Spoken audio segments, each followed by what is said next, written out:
મોરબી જિલ્લાના ટંકારા ગામે અમિત રહીમભાઈ ઠેબા જે મિતાણાના રહેવાસી છે અને ખેતીકામ કરે છે અને પોતે ઘોડીને અલગ અલગ લગ્નોમાં લઈ જતા હોય છે અને જે ઘોડીનો ડાન્સ પ્રચલિત હોય છે એ પરફોર્મ કરાવતા હોય છે। એમને ત્યાં એક વિચિત્ર ઘટના બની કે રાતના 2 વાગ્યાના અરસામાં કોઈ જેને અંગત અદાવત હશે એમણે એની ઉપર હુમલો કરવા ટ્રાય કરી। 3 જેટલા ઈસમો હતા, એમાં એક ઈસમ છે એની સાથે મારામારી કરવા લાગ્યો।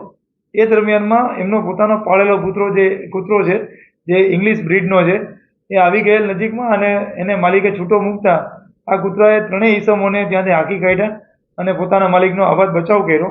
આ કામે ટંકારા પોલીસે એનો ગુનો નોંધી અને આરોપીઓને શોધી અને પકડવા માટે ચક્રો ગતિમાન કર્યા છે। મારું નામ રફીકભાઈ છે સાહેબ। હુમલો બન્યો છે તે મારા ભાઈ ઉપર બન્યો છે અને બહુ ઘાતકી હુમલો બન્યો છે અને અમે વાડી વિસ્તારમાં રહી છીએ અને અમારા 25-30 પરિવારો આવી વાડી વિસ્તારમાં રહી છીએ અને અત્યારે સતત 6 થી 7 દિવસ લગી અમે ડરના માહોલમાં રહીએ છીએ। રાતના પણ અમે સૂતા નથી। અમારા બાલ બચાવો છે કે રાતના સૂતા નથી।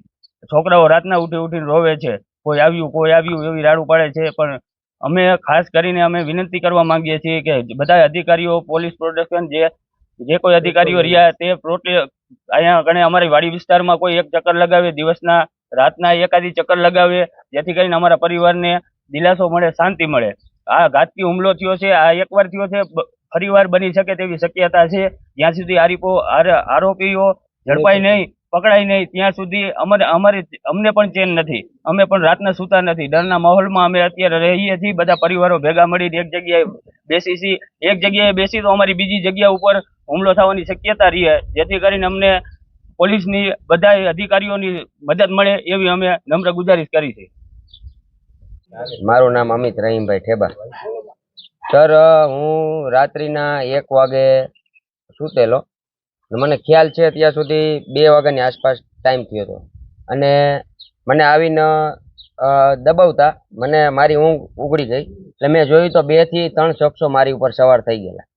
મેં જોયું તો ચહેરા દેખાતા નહોતા પણ કાળા કપડાં વીટેલા હતા મોઢા ઉપર અને ગડદા પાટુનો મારા ઉપર હુમલો માંડ્યા કરવા। આ જોતા મને એમ થયું કે આ લોકો મારી ઉપર જાન લેવા હુમલો કરવા આવ્યા છે કે આ વસ્તુ શું છે એમ।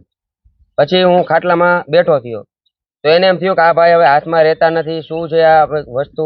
તો પછી હું બેઠો થયો ખાટલામાં, તો પછી મેં જોયું ત્યાં સુધી કાંઈક લોખંડની વસ્તુ જે તે બોથળ ભરીને મારા માથામાં વસ્તુ મારી મને અહીંયા, બરોબર। પછી હું ખાટલા નીચે પડી ગયો, તોય મારી ઉપર 2-3 જે આવ્યા હતા એ લોકો સવાર થઈ ગયા। પછી મને એમ થયું કે હવે મારો કૂતરોમાં રાડું પાડે છે, બચવાની મારે બારી એક જ છે, જો હું હિંમત કરીને ઊભો થઈને કૂતરા પાસે વયો જાઉં તો મારી જાન બચી શકે। પછી હિંમત કરીને એને મેં ફંગોરી દીધા, પછાડી દીધા અને હું દોડીને કૂતરા પાસે ગયો।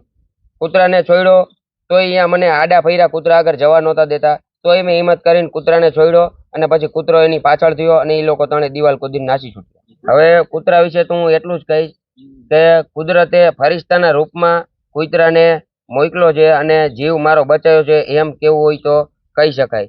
એટલે આ વસ્તુ કે ભાઈ જનાવર પારવા, કૂતરો જે ગાય છે, આ વસ્તુ ઢોર રાખવા જરૂરી છે જેથી કરીને આપણા જાનની રક્ષા કરીએ, કેવું એમ કેવું હોય તો કહી શકાય।